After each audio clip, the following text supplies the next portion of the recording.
Alors, qu'est-ce qui fait qu'une figure historique marque les esprits à ce point, qu'elle traverse les siècles? Aujourd'hui, on va justement se pencher sur le portrait du prophète Mohammed, mais tel que le raconte une tradition bien spécifique. On va explorer ensemble les récits sur sa naissance, sa jeunesse, et puis on essaiera de comprendre les traits qui ont vraiment défini sa personnalité. Spiritualité, justice, transformation sociale. Voilà, ces trois piliers qui sont mis en avant par notre source posent vraiment le cadre de ce qu'on va voir. Ça nous dit tout de suite que ce n'est pas juste une biographie qu'on va lire, mais plutôt le récit d'un modèle. Un modèle de pensée et d'action. Et il faut préciser quelque chose d'essentiel. Tout notre parcours aujourd'hui s'appuie sur la perspective du livre Le Schisme. C'est important de garder ça en tête parce que ça va forcément colorer chaque anecdote, chaque interprétation qu'on va découvrir. Allez, on plonge dans le récit. L'histoire, eh bien, elle ne commence pas vraiment avec un homme, mais plutôt avec un événement. Un événement presque cosmique. La source nous décrit une naissance qui aurait été annoncée par des signes tellement puissants qu'ils auraient secoué les fondations du monde de l'époque. C'est assez incroyable quand on y pense. Il faut s'imaginer une seule nuit. Une nuit où toutes les idoles du monde s'effondrent, où un feu sacré qui brûlait depuis 1000 ans s'éteint d'un coup, où les palais des rois se fissurent. Selon le récit, tout ça, ce ne sont pas des coïncidences. Non, ce sont des présages, des signes très clairs que l'ordre ancien était en train de s'achever, pour laisser la place à une ère complètement nouvelle. Mais au milieu de tout ce tumulte, de ce fracas cosmique, il y a un moment bien plus intime, presque un murmure.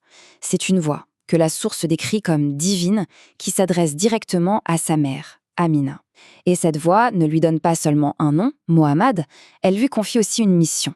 Et la portée de cet événement, elle dépasse même le monde des humains. Le récit nous transporte jusque dans les cieux où Satan lui-même est confronté. Là, l'ange Gabriel lui annonce quelque chose de crucial. Il n'aura aucune prise, aucune emprise sur le prophète. Par contre, la lutte, elle, continuera au sein de sa communauté, l'Umma. C'est une façon de souligner l'enjeu spirituel immense de sa venue pour toute l'humanité. Bon, après une naissance aussi extraordinaire, on peut se demander comment ont été ses premières années. Eh bien, le récit continue sur la même lancée, en nous dépeignant une enfance où le merveilleux se mêle déjà aux épreuves de la vie. Cette petite chronologie, elle nous montre une chose. Une enfance marquée par des pertes immenses. D'abord sa mère, puis son grand-père. Mais chaque épreuve est aussi une étape de formation. Que ce soit dans la pureté du désert ou sur les routes commerciales de Syrie, la source nous dit que chaque expérience a forgé l'homme qu'il allait devenir. Ce qui est vraiment fascinant dans cette histoire, c'est la façon dont sa simple présence est décrite comme une source de bénédiction, concrète, palpable. Halima, qu'il accepte alors que personne n'en voulait parce qu'il était orphelin, voit sa vie se transformer du tout au tout. La sécheresse, elle laisse place à l'abondance. Le récit va même jusqu'à s'attarder sur des petits détails du quotidien pour souligner son caractère déjà exceptionnel. On nous dit qu'il ne se battait jamais pour la nourriture, par exemple, et qu'il se réveillait avec une propreté presque surnaturelle. C'est une façon de dire que sa sérénité, sa dignité, c'était inné chez lui. Ça le distinguait déjà dès son plus jeune âge. Alors, au final, quel portrait global la source dresse-t-elle de l'homme qu'il est devenu? C'est ce qu'on va voir maintenant, en faisant une synthèse des nombreuses descriptions de son caractère. D'un côté, la source nous donne un portrait physique, un visage brillant, une démarche digne, mais ça, ce n'est que l'enveloppe. Le vrai cœur du portrait, il est dans son caractère, la sagesse, la tolérance, le courage. C'est vraiment sa noblesse intérieure qui est présentée comme sa véritable essence. Humilité, clémence, piété. La source nous dresse une véritable constellation de vertus. Mais attention, ce n'est pas juste une liste de qualités. Le récit insiste bien sur le fait que ces principes n'étaient pas des idéaux lointains. Non, c'était le moteur de chacune de ses actions au quotidien. Et voilà une anecdote qui illustre ça à la perfection. Face à une agression physique qui laisse une marque sur son cou, sa réaction n'est pas la colère, mais la douceur et la générosité. C'est un exemple vraiment puissant qui rend une qualité abstraite comme la clémence très, très concrète. Ici, la source aborde un concept absolument fondamental.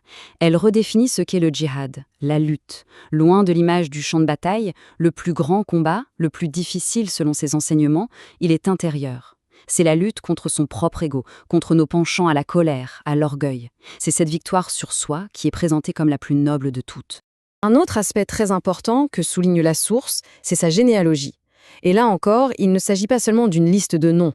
Derrière, il y a une idée théologique très profonde. Le chiffre est là, 21 générations. C'est présenté pour montrer la profondeur de cet héritage. Mais ce qui compte vraiment, ce n'est pas tant le nombre que la nature même de cette lignée. Et on touche ici au point fondamental.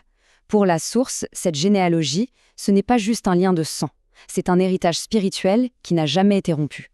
L'idée, c'est que la lumière prophétique a été préservée, transmise à travers une chaîne ininterrompue de purs monothéistes, et ce, depuis le tout début.